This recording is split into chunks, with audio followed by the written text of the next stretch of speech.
नेमते दी से हमें कर या इलाही सरफराज, शाह मुनम पाक बाज अत किया के वास्ते। आप हजरत मखदूम शाह मोहम्मद मुनम पाक रहमतुल्लाह अलैह, पटना, बिहार शरीफ, इंडिया। लक़ब सुल्तानुल वासिलीन। आपकी विलादत 1082 हिजरी में पचना शेखपुरा, बिहार शरीफ में हुई। आप हजरत सुल्तान इब्राहिम बिन अदहम अल बल्खी रहमतुल्लाह अलैह की नस्ल से हैं। हजरत मखदूम शमशुद्दीन हक्कानी आपके परदादा हैं।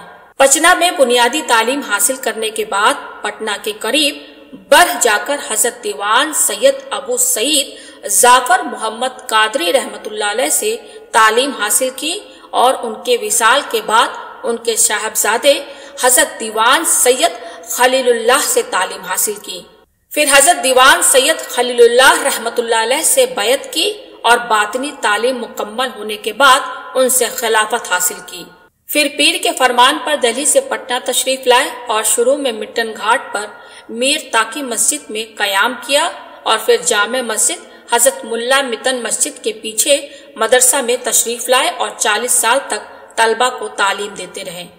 पटना में सुकूनत इख्तियार करने के बाद आप 3 महीने तक बिहार शरीफ में हजरत मखदूम जहां शेख सरफुद्दीन अहमद यहिया मनेरी के मजार के करीब मुराकबा करते रहे और रूहानी फैज हासिल किया। आपने हजरत ख्वाजा शाह मोहम्मद फरहाद रहमतुल्लाह अलैह की खिदमत में 11 साल रहे और फैज हासिल किया। आपने हजरत गौसे आजम शेख सैयद अब्दुल कादिर जिलानी रदिल्लाहु ताला अन्हु से भी रूहानी फैज हासिल किया। 1162 हिजरी में आपने खानकाह मुनीमिया की तामीर की। आप अक्सर रोजा रखते थे। आप ज्यादा वक्त इबादत और रियाजत में गुजारते। अपने खानकाह में आने वाले सबको फैज अता फरमाते। आप बचपन से ही फरमा बरदार, पुरसुकून, नर्म मिजाज और हमेशा मिलनसार थे। फितरत से ही आप में इल्म का इंतहाई शौक था। हर शख्स जो आपसे मिलता आपसे मुताशिर होता। बचपन से ही इबादत में गहरी दिलचस्पी रखते थे और अपनी पूरी जिंदगी भर कड़ी और मुश्किल इबादत, रियाजत और तफक्कुर में गुजारी। अक्सर रोजे रखते, कभी कभी 3 या 4 दिन तक कुछ नहीं खाते थे। जब आपके मुरीद और खलीफा जो आपके साथ रहते थे यह महसूस करते थे कि अब वो जिंदा नहीं रहेंगे तो आप फारसी का एक मिसरा पढ़ते जिसका मतलब था कि भूख अल्लाह के खास बंदों के लिए पैदा की गई है।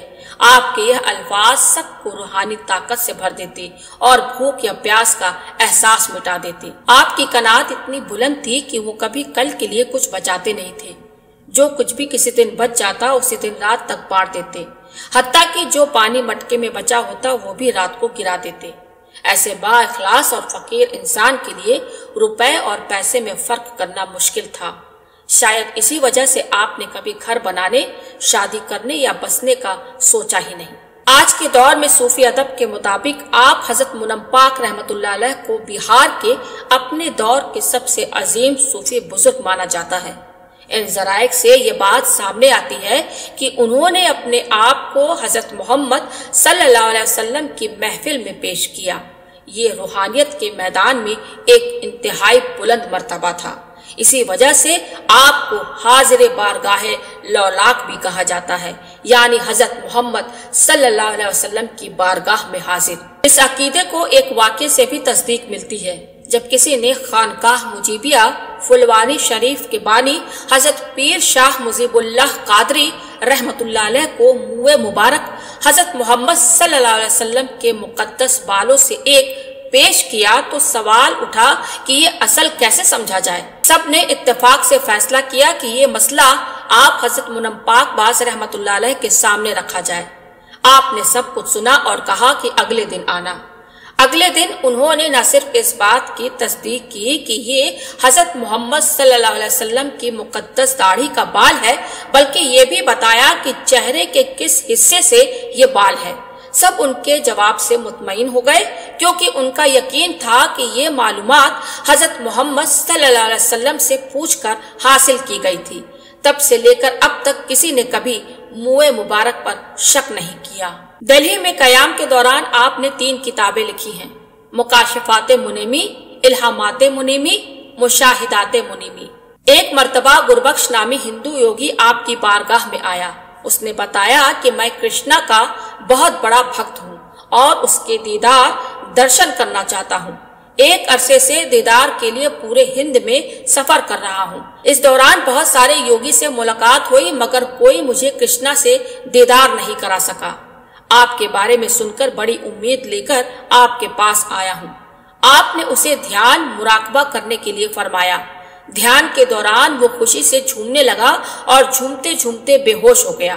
جب اسے ہوش آیا تو اس نے بتایا کہ جب میں دھیان میں تھا تب میں نے محسوس کیا کہ میں ورنداون میں پہنچ گیا ہوں اور میں نے دیکھا کہ کرشنا بانسری بجا رہے ہیں جس میں سے لا الہ الا اللہ محمد الرسول اللہ کی دھن سنائی دے رہی ہے۔ گوپیاں جھوم رہی ہیں اور شوق ماحول چھایا ہوا ہے۔ یہ سب دیکھ کر میں مسرور ہو گیا اور جھومنے لگا۔ اس کے بعد وہ مسلمان ہو گیا اور حضرت کا مرید بن کر آپ کی خدمت میں ہی رہنے لگا۔ آپ حضرت دیوان سید خلیل الدین رحمت اللہ علیہ کے مرید اور خلیفہ ہیں۔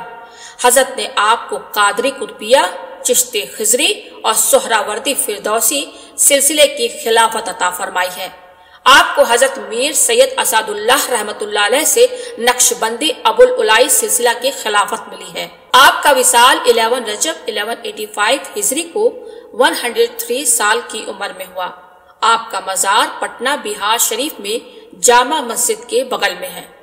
اللہ تعالیٰ اس حبیب صلی اللہ علیہ وسلم کے صدقے میں اور حضرت مخدوم شاہ محمد منم پاک باز رحمت اللہ علیہ اور تمام اولیاء اللہ کے وسیلے سے سب کو مکمل عشق رسول عطا فرمائے اور سب کے ایمان کی حفاظت فرمائے اور سب کو نیک عمل کرنے کی توفیق عطا فرمائے اور سب کو دنیا و آخرت میں کامیابی عطا فرمائے اور سب کی نیک زائز مرادوں کو پوری فرمائے۔